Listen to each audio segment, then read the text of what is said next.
सोमवार व्रत कथा भगवान शिव को समर्पित है और इसका विशेष महत्व है। यहाँ सोमवार व्रत कथा का विस्तृत विवरण दिया गया है। सोमवार व्रत कथा का सार। यह कथा मुख्य रूप से भगवान शिव और माता पार्वती की कृपा से जुड़ी हुई है। इसमें एक धनी साहूकार की कहानी है जो संतानहीन होने के कारण दुखी था। वह पुत्र प्राप्ति की कामना से हर सोमवार को भगवान शिव की पूजा और व्रत करता था।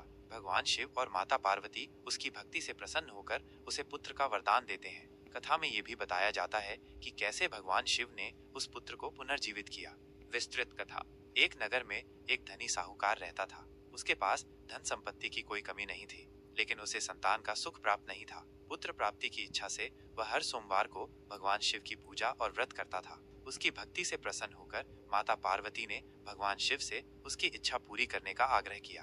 भगवान शिव ने साहूकार को पुत्र का वरदान दिया, लेकिन ये भी कहा कि उस पुत्र की आयु केवल 12 वर्ष होगी। साहूकार ने भगवान की इच्छा को स्वीकार किया और समय आने पर उसे पुत्र रत्न की प्राप्ति हुई। जब पुत्र 11 वर्ष का हुआ तो उसे शिक्षा के लिए काशी भेजा गया। मार्ग में उस लड़के का विवाह एक राजकुमारी से हुआ, लेकिन उस लड़के ने उस राजकुमारी को बताया कि वह केवल 12 वर्ष का है।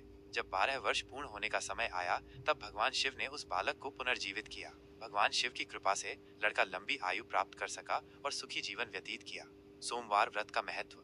यह व्रत भगवान शिव की कृपा प्राप्त करने के लिए किया जाता है। मान्यता है कि इस व्रत को करने से भक्तों की मनोकामनाएं पूरी होती हैं। यह व्रत विशेष रूप से संतान प्राप्ति, सुख समृद्धि और आरोग्य के लिए फलदायी माना जाता है।